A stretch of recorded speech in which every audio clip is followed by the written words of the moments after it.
Hi, this is Cindy from Part-Time Permies, and today we're going to show you what to do with the Broody Hen at the end of January or into February, even in Michigan.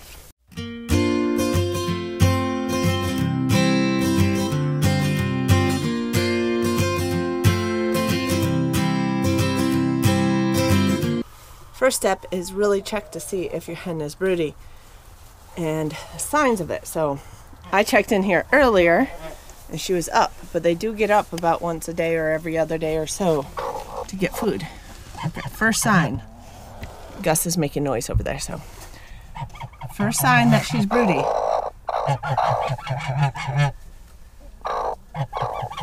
She's puffing up.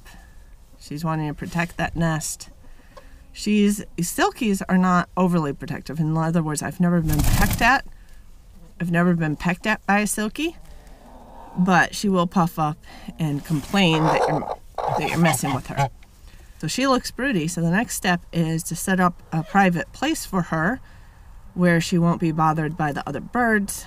Some of my hens in this group seem to like to eat eggs, so that's not helpful. We're trying to break them of that habit with a few fake eggs. I'll show you what we do to set them up in a nice safe spot to raise some chicks. Now, a couple other signs that they're broody. They'll sit there all day on the nest. They'll puff up and complain if you try to mess with them. Some will peck at you, but the silkies are actually better about not doing that, so I kind of like that. They will go out once a day to eat food, get water, take care of themselves. And when they do that, they kind of act desperate sometimes. Like they're really trying to eat as fast as they can, drink as fast as they can and everything, and get back to the nest. So now this one is a little more mild on some of those signs. So you just got to know your birds. Or what I've made to set up for broody hens, so I've made these nursery coops. Now, normally I won't have them down here on the gravel area. I'll have them over there in the grass. But as they're sitting the 3 weeks on the eggs, it doesn't matter so much because the hens really won't get out and eat the grass much. Inside the coop, what I do is I set up nesting box area over here and then a little table basically for food and water to sit flat so it doesn't spill or get a bunch of stuff in it. Normally I use pine shavings for the whole thing. I find that they seem to insulate a little bit better, especially in this cold weather, but this is what I have on hand right now. I definitely use pine shavings in there. I think that's actually one problem I had last winter in February, was that I used straw in there, and the hens tend to dig down to the bottom a little bit, which means the eggs were sitting on the bottom and not being insulated, whereas I don't find that they do that as much with the pine shavings. It gives them a couple of inches of insulation underneath them. So it helps keep the eggs warmer. And of course the hens themselves are about 103 degrees body temperature, so that keeps the eggs fairly warm too. So the goal here in January, February is to put a broody hen in here. Set them on, well, if you're using a silkie and you're using full-size eggs, probably set them on around 6 to 8 eggs, depending on how big the silkie is, because they are fairly small. A full-size hen, I had one sit on 15 eggs with no problem. Hatched 13 of the 15, so pretty good outcome with 14 chicks. So if they do have a big egg, you might actually get twins. So what I'm going to do here is set up my silkie in this coop. Now it is, what is today, January 27th or something, Saturday. So I do expect to get more cold weather, although December recently has been our coldest month at -10s for a few days at night. Not too long this year, but we're still getting down into the teens at night on our cooler days. So we could even get single digits, who knows? We're still in the middle of the winter here, which a lot of people say too early, the chicks aren't going to do well. Well, what I found in the past, even my first year when we had -15s, I still set the girls up with eggs, and they knew when those chicks were warm enough or not, or when those eggs were warm enough. They did fine. Now, if we're really cold, very cold. I don't usually use heat lamps, but on a Broody hen sitting on eggs, she's the only one in that coop. I might use a heat lamp if we're in like single digits or lower. And what I'll do here is I actually have, well, first of all, these are set right next to my barn. So that way's west. The barn's to the west, so it's blocking some of the wind and the cross breezes here. That means north is this way, so we don't have as much blockage there other than the woods way far off. But what we do have on the exterior of the barn is a plug right there. I have my eggs over here. In fact, those sitting on top I just pulled from the coops right now, so I might just use these and then a couple extra from the box. Now, storing eggs, especially if you're going to use them to hatch, you want, well, this one's hard to tell. You want the big round end up, because that's where the air pocket is. If you store it with a small end up, the air pocket will move to that end, it'll detach, it's not going to do well, and it's not going to really provide you with a chick. It'll basically suffocate them because they need this big end up here to have the air pocket. So you want to store them, if you're storing them in a box, store them with a pointy end down. If you're storing them to eat, it really doesn't matter.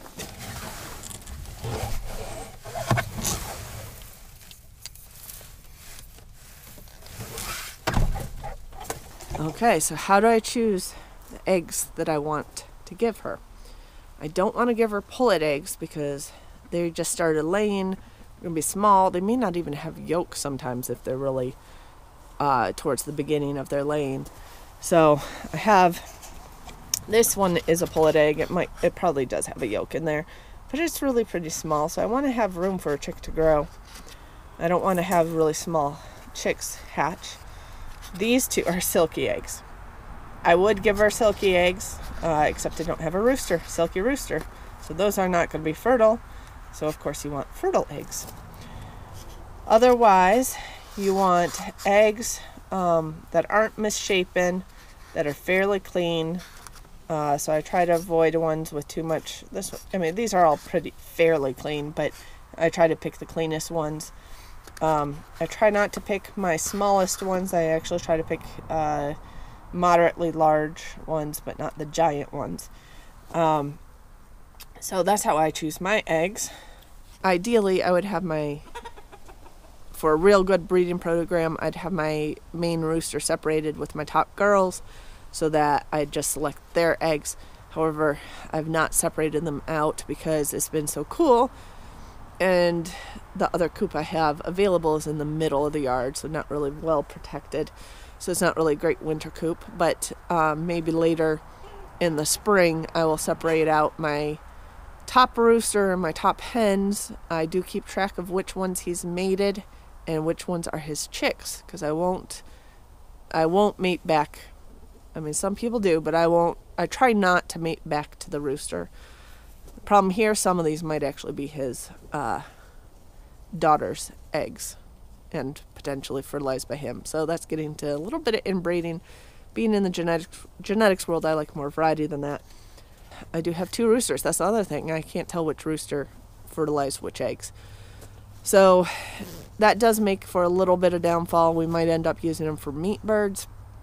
Or if we really do have some top girls, I might save those. Any roosters are probably going to go to meat in this group. But that's fine. We're trying to provide as much meat as we can for ourselves as well. So 50-50 chance on which gender you get. So next step is going to be putting the hen in here. If you have standard breeds, I would probably move them at night because they're sleepy and they don't complain as much, and you're less likely to disturb their broodiness. However, this is a silkie. Silkies tend to go broody like clockwork, and they pretty much stay broody. So we're going to go grab our silkie and set her in her nest, her new home, and get her some food and water, and then she'll be all set. I hear you, Gus. You won't have to set me. I hear you, too. Okay, Gus. Okay, so we have our girl. Gus wasn't very happy about it. He hissed at me. I do think that might be one of their predator deterrent mechanisms, because they sound like snakes when they hiss. And I have a feeling most predators, even if they could take a goose out, don't like snakes. That's a theory anyway. Ready? Okay. Here you go, you got eggs. Okay, so I didn't fill this all the way up. I did fill it to there, but probably don't even need to fill it that far. So we only have one girl in here. She's only going to eat occasionally. But I do want her to have enough food to keep warm, so we'll keep that at a decent level.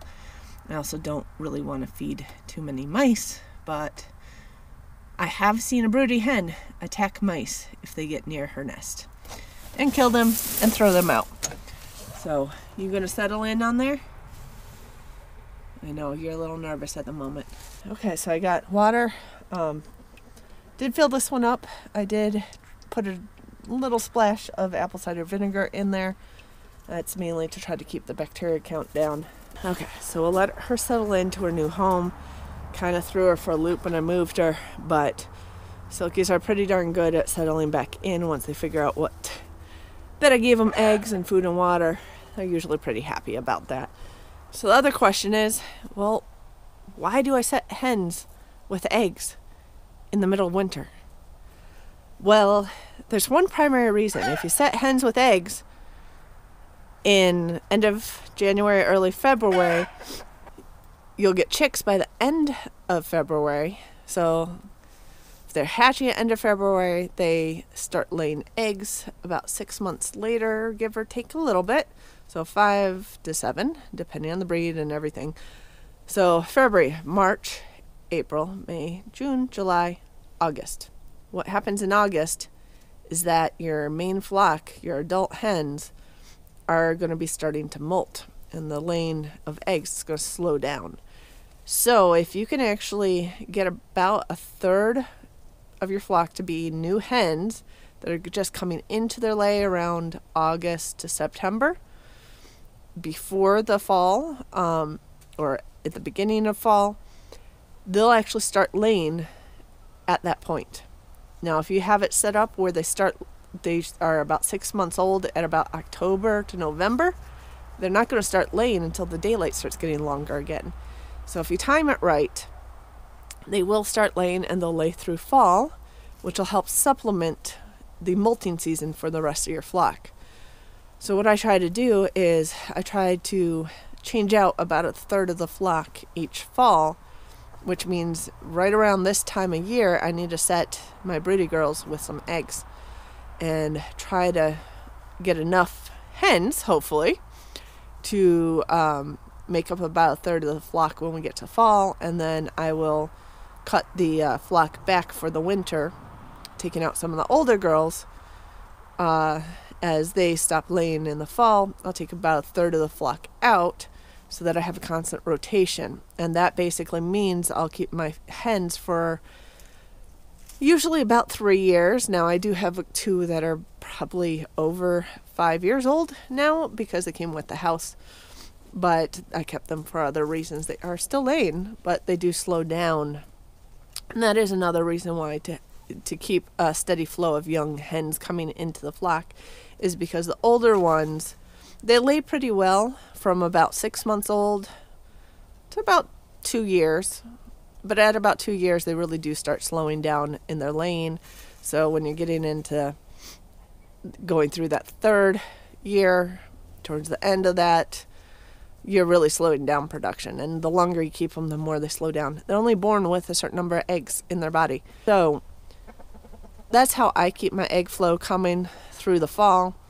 My timing was not good last year, so I actually had a pretty big lull in egg laying this fall, getting down to like 1 to 2 eggs a day through end of October to, well, until just after the shortest day. Now we're up to, oh gosh, we're getting anywhere from 6 to 11 eggs a day now, and so you could tell they're getting ready to raise chicks. That's why they start, the egg laying starts picking up. It's not so much related to the cold on that. It's actually more related to the molting season, which is in the fall. They molt. They need all that protein production to get into feather growth so that they have nice thick feathers for the winter again. And then their laying season is triggered by the lengthening days. So after December 21st, within probably a couple weeks to a month of that, you'll start seeing the egg production ramping back up again, even if it's really cold outside. So anyway, we got our Broody Girl set. Hope you enjoyed the show. Please like, subscribe, and comment below, and I will see you with the next video.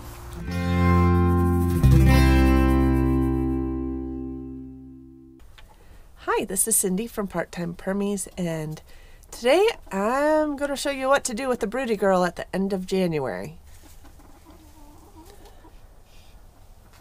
Huh? She's not on her nest. Where's number 4? Oh, 4 are out.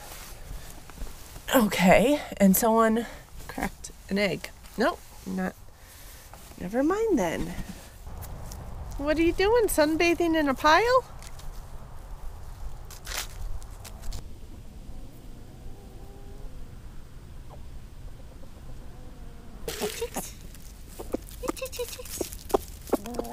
The rooster wins out. You want some Miss Blue?